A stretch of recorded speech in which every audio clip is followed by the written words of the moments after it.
Warning. The following video contains strong language that some viewers may find offensive or disturbing. What are the things every man should at least try even though they are stigmatized as gay or unmanly? Over the age of 30 or so. Having friends and doing things with them. Most people I know, if they have friends at all, they're either work buddies, or family get-togethers, but a couple of guys being friends and leaving the wives to go on a camping trip, etc., just seems weird. I miss having friends. Yo, since quarantine I've been doing face masks using a tinted sunscreen, using a CeraVe face wash, using actual shampoo and conditioner, not the combo garbage, and a leave-in. I've literally never felt better about my appearance. I'm sure I look the same, but just doing something makes me feel like I'm in control and am helping. Good for you. I recently got real shampoo and conditioner as well, and my hair feels amazing. And looks so much better. It's good to invest in yourself, take care of you. Skincare. I don't understand why is so gendered. Why ads focus on, you can put this black, navy skincare product and still be manly. Its skin is an important human organ, and actually not that different in needs from man, woman. Everyone needs to wash your face properly and to protect it from dehydration and sun damage.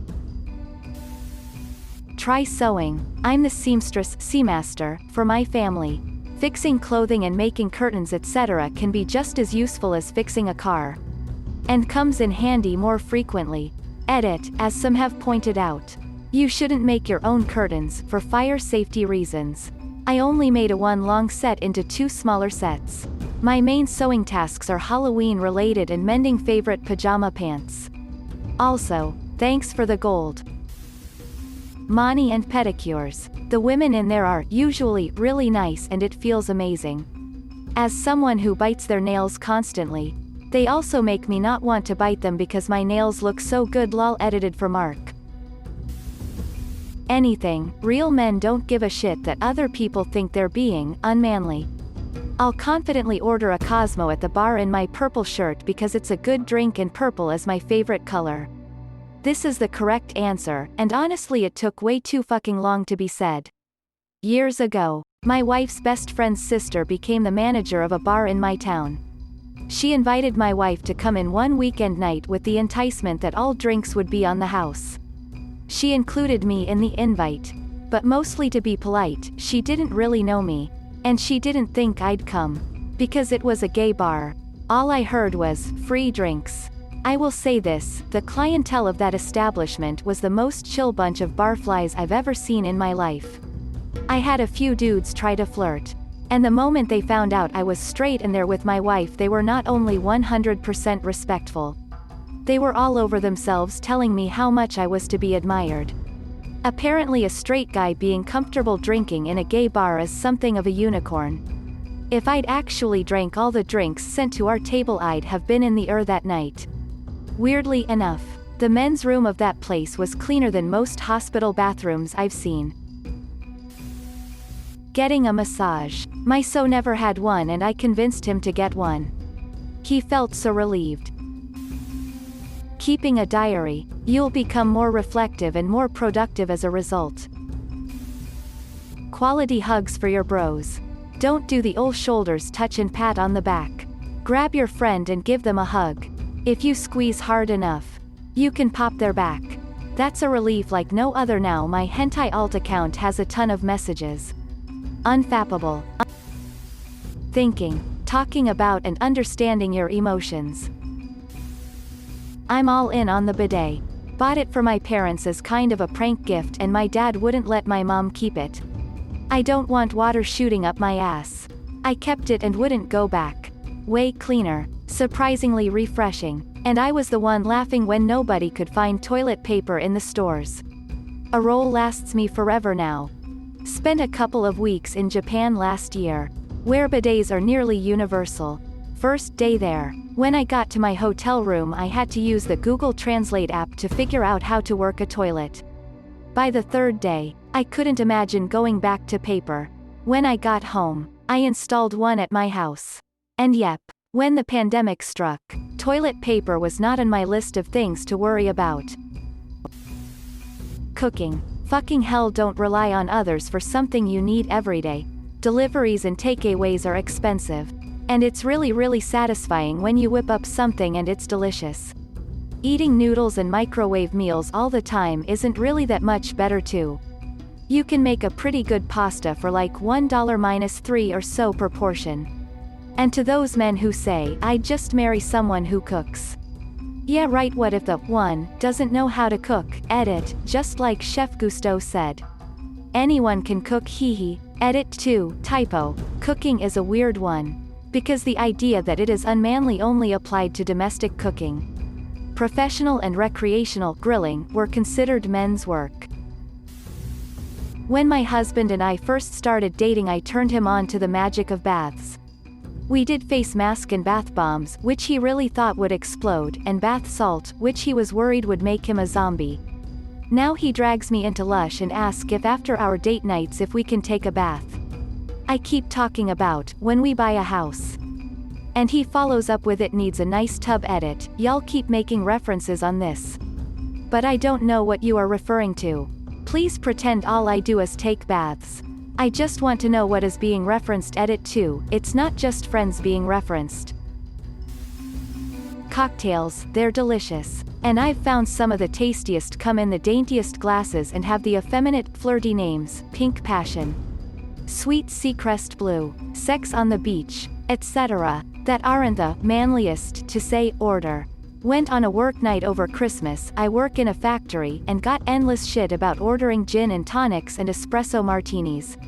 Literally could not give one solitary shit. They taste great. Guys should definitely try yoga. At the very least, it's a form of exercise that builds balance, flexibility and strength in each and every pose. Is low impact enough to be done until old age, but is challenging enough to build muscle. Plus, if you go into the other aspects of yoga, including meditation, breathing, concentration, etc., life feels better and lighter. I used to have a personal trainer who championed yoga. I would regularly scoff at the usefulness of yoga as a real workout. Then one fine day, he took me through a solid hour of yoga. I was thoroughly whipped and wringing wet. Brian, yoga is a great workout. Don't not try something because you're afraid of seeming unmanly. Worrying about how manly you appear to the world is actually the least manly thing you can do. Moisturizing. Take care of your skin, boys. I second this. Skin care is a must. Especially for people working outside all day. A good moisturizer in the morning which has a decent SPF rating will not only protect you against UV damage. It'll make you silky smooth. Telling your male friends you love them. Just at the end of high school my group had several deaths occur. Car accident, cancer, suicide and a couple murders. Now in my current group we say love you after most conversation. Some people think it weird but fuck 'em. People aren't around forever. Better to let them know how you feel while you can. Similar story. Grew up in a tough area. Very little affection until we had a bad year when several people in our circle had died. After that, everything changed. I moved away so I don't see those guys very much. But whenever we talk, they always say love you at the end of conversations. Still feels a little weird. But it's a nice sentiment since an untimely demise became real very suddenly. Mental health can be unaddressed for a large portion of a man's life. Love is an element of staying healthy. It is possible that we may not need as much affection, or that we can go longer without it. A good analogy is that someone with extremely high pain tolerance may be suffering from a very serious injury for a long time before they recognize the problem. I feel sorry for men who were not hugged, kissed or comforted while growing up in a familiar, non-sexual way. Hardly know any white men who have been hugged or kissed by their dad, grandpa, paternal uncles. I feel sorry for them that they did not grow up with their biological parents and had no emotional support as such. Edit equals thanks for 4K. This was my Reddit all-time best laughing face. Both my parents were unavailable their whole lives. Which definitely messed me up. In therapy I was asked what was the closest emotional moment I ever had with my dad? Therapist was shocked when I answered. He shook my hand at my wedding. Honestly, the only time he shook my hand too. Crying. Just let it out. Guys. You can do it. Don't apologize for it or hide it either. You say that I can do it. But I just literally can't. I recently lost a close friend. And I felt the need to. But the most I could get out was a few tears. I know it would feel good though. Being verbally and physically affectionate if you're comfortable with contact in general with your boys. I tell my boys I love them. I hug my boys. I kiss my boys before a night of wrestling and howling at the moon. Aragorn kissed Boromir. You gonna tell me Aragorn was unmanly? Good luck saving Gondor without your boys. Coward. Edit. I had a bad day and came home to find all these lovely awards spattered across my post. Thank you, guys. Made my day. Double edit. In the interest of transparency, I'm childless and meant guy friends by my boys. That said, it applies to sons as well, and it's wonderful to see so many loving fathers identifying with this. I'm a man. My grandfather taught me to solder. Smoked more than 2 packs a day. Worked until his 80s. Once burned off a tick on the end of another man's dick with the cigarette he was smoking at the time. Had 10 heart attacks before the 11th one killed him. Used to take me to elementary school each day. He would give me a kiss and say, "Have a good day, honey." He was metal as fuck, but it didn't stop him from showing love to us boys. We used to sit on his deck and share root beer floats. Damn, I miss Gramps. Edit. Wow, I ran errands and opened Reddit to a bunch of people who could fondly remember their grandparents. That's awesome. I could explain the tick on a dick, but I'd actually rather leave it to conjecture and nightmare fuel. Smiley face. Thanks for the awards. You all are very kind. Wearing a mask. Apparently. At least here in Texas. North Carolina. 2. I'm the only one at work right now wearing one. One of the bosses will wear one if he's trying to impress a client who is wearing one. He did that one day and left it on too long. One of his friends came in and said, "What? You scared?" like they were kids on a playground. And he responded like a kid on a playground. "Nah, I ain't scared." And ripped it off. My other boss told us right after we reopened that, bros don't social distance. I really hate it there. Nice underwear. Underwear with a built-in pouch are super comfortable while supporting your genitals. Also, the sexier cuts with less fabric are so much cooler than wearing shorts under pants. The case with boxers. I'm a big dude working in manufacturing, and I know you wouldn't expect me to be wearing a thong most days. Thanks for watching. If you liked the video, give it a thumbs up. Don't forget to subscribe and hit the notification button. See you next time.